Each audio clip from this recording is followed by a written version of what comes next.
Good morning, students. Welcome back to PN Mercy e-learning classes. We will start our video with chapter number 1, that is nutrition in plants.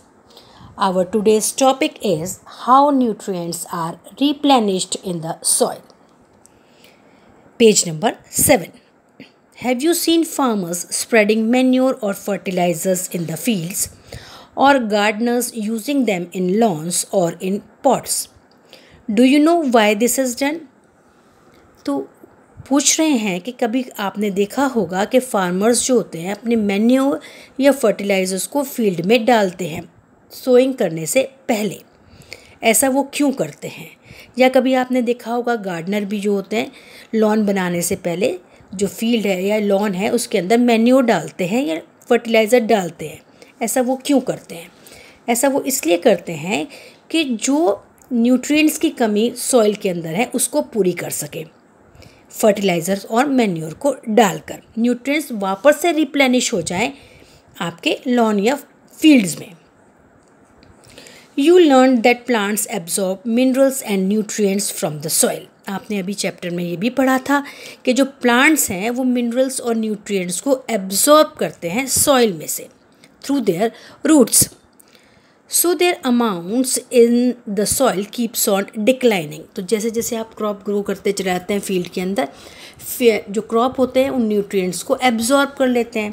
तो धीरे धीरे क्या होता है कि time के साथ जो सॉइल है उसमें न्यूट्रिएंट्स की कमी आना शुरू हो जाती है। So their amounts in the soil keep on declining. Fertilizers and manures contain nutrients such as nitrogen, potassium, phosphorus, etc. जो फर्टिलाइजर्स और मैन्योर होते हैं उनके अंदर जो मेन न्यूट्रिएंट्स होते हैं जो प्लांट्स को चाहिए ग्रो करने के लिए, वो कौन कौन से होते हैं? जैसे आपको क्या चाहिए होते हैं? विटामिन्स, मिनरल्स चाहिए होते हैं। उसी तरह से प्लांट्स को, हेल्दी प्लांट्स को ग्रो होने के लिए कुछ न्यूट्रिएंट्स की ज़रूरत होती है, जैसे कि nitrogen, potassium and phosphorus. These nutrients need to be added from time to time to enrich the soil. और इन nutrients को time to time जो farmers हैं वो अपने field के अंदर या soil के अंदर add करते रहते हैं जिससे कि soil के अंदर nutrients की कमी ना आए और जो plants वो grow करना है उनको proper nutrient मिलता रहे। और वो add किससे करते हैं? By manure, by spreading manure और fertilizer. We can grow plants and keep them healthy if we can fulfill the nutrient requirement of the plant. तो हम लोग जो हैं प्लांट्स को ग्रो कर सकते हैं, हेल्दी प्लांट्स को ग्रो कर सकते हैं अगर सॉइल के अंदर प्रॉपर न्यूट्रिएंट्स प्रेजेंट हैं तो। Usually crop plants absorb a lot of nitrogen and the soil become deficient in nitrogen. ज़्यादातर क्या होता है, जो क्रॉप प्लांट्स होते हैं जिनको ग्रो किया जाता है फील्ड के अंदर, वो ज़्यादातर क्या एब्जॉर्ब कर लेते हैं? नाइट्रोजन। किस में से? सॉइल में से। तो क्या होता है, धीरे धीरे सॉइल के अंदर जो नाइट्रोजन है वो कम होने लग जाता है। यू लर्न दैट दो nitrogen gas is available in the plenty in the air, plants can not use it in the manner they can use carbon dioxide. ये बात समझने वाली है कि आपको ये तो पता है कि एटमॉस्फेयर के अंदर नाइट्रोजन प्रेजेंट है, plenty of nitrogen is present, पर जो नाइट्रोजन एयर में प्रेजेंट है उसको प्लांट यूज़ डायरेक्टली नहीं कर सकते। जैसे कि कार्बन डाइऑक्साइड वो डायरेक्टली यूज़ करते हैं, एब्जॉर्ब कर लेते हैं एटमॉस्फेयर में से थ्रू स्टोमेटा, ये मैंने आपको पहले बताया था। पर नाइट्रोजन गैस को डायरेक्टली एब्जॉर्ब नहीं कर सकते। तो क्या करना पड़ता है? एटमॉस्फेयर में जो नाइट्रोजन प्रेजेंट होती है उसको पहले कन्वर्ट करना पड़ता है ऐसी नाइट्रोजन में जो कि सॉइल के अंदर, लिक्विड नाइट्रोजन में जो कि सॉइल के अंदर मिक्स हो जाए, फिर वो एब्जॉर्ब करती हैं रूट्स प्लांट्स के लिए। So they need nitrogen in soluble form. तो उनको चाहिए सॉल्युबल फॉर्म में, ना कि गैसियस फॉर्म में। नाइट्रोजन तो गैसियस फॉर्म में है एटमॉस्फेयर के अंदर, पर उनको चाहिए लिक्विड फॉर्म में, सॉल्युबल फॉर्म में। किसके अंदर? सॉइल के अंदर। द बैक्टीरियम कॉल्ड राइजोबियम, ध्यान दीजिए बैक्टीरियम का नाम क्या होता है? Rhizobium. Can take atmospheric nitrogen and convert it into a usable form. तो राइजोबियम जो प्रेजेंट होते हैं, कहाँ प्रेजेंट होते हैं, मैंने आपको पहले बताया था, वो प्रेजेंट होते हैं लेग्यूमिनस प्लांट्स की रूट्स के अंदर। छोटे छोटे नोड्यूल्स प्रेजेंट होते हैं, गांठें जैसी होती हैं। अगर आप कभी भी किसी भी लेग्यूमिनस प्लांट को उखाड़ के दिखेंगे तो आप उसके अंदर क्या पाएंगे कि रूट्स के अंदर छोटी छोटी गांठें हैं, नोड्यूल्स हैं। उन नोड्यूल्स के अंदर राइजोबियम नाम का बैक्टीरिया रहता है। But rhizobium can not make its own food. But rhizobium bacteria जो होता है वो अपना खाना खुद नहीं बना सकता, इसलिए वो क्या करता है, प्लांट्स की रूट के अंदर रहता है और वहाँ से वो फूड प्लांट्स के रूट से लेता है। पर उसके बदले में क्या करता है, एटमॉस्फेरिक जो नाइट्रोजन है उसको कन्वर्ट कर देता है सॉल्युबल फॉर्म के अंदर, सॉइल के अंदर।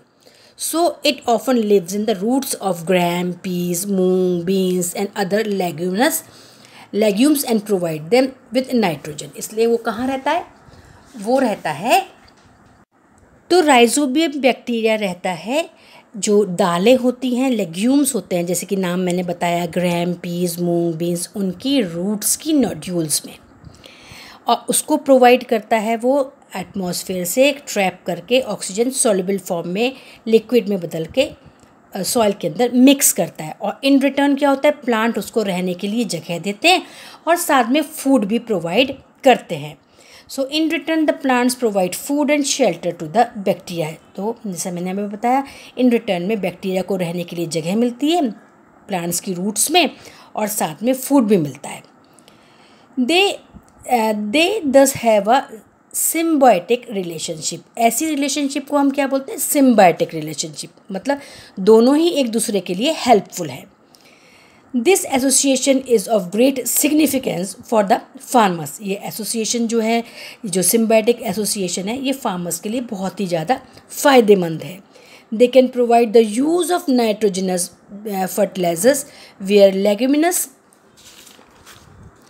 Plants are grown. तो इसलिए क्या होता है, बैक्टीरिया क्या देता है उनको, एटमॉस्फेयर से ट्रैप करके नाइट्रोजन को सॉल्युबल फॉर्म में कन्वर्ट करता है।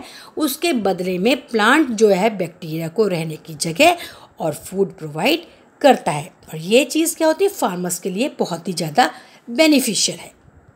Now student, most of the pulses मतलब दालें are obtained from leguminous plants. So सारी मोस्ट ऑफ द जो दालें होती हैं वो कहाँ से मिलती हैं आपको, लेग्यूमिनस प्लांट से, याद रखिएगा, leguminous plants. In this chapter you learn that most of the plants are autotrophs. Autotrophs का मतलब मैंने बताया था, जो अपना खाना खुद बनाते हैं।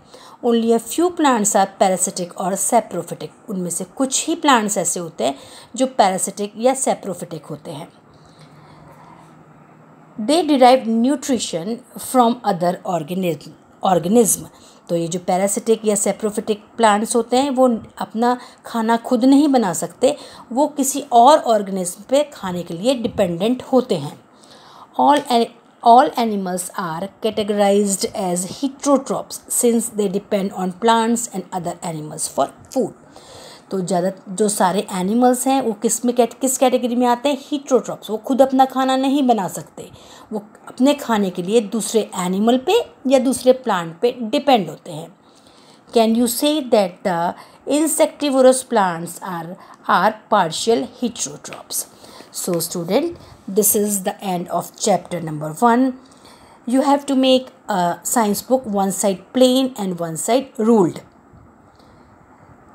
PDF will be provided to you for this chapter tomorrow. So student, thank you.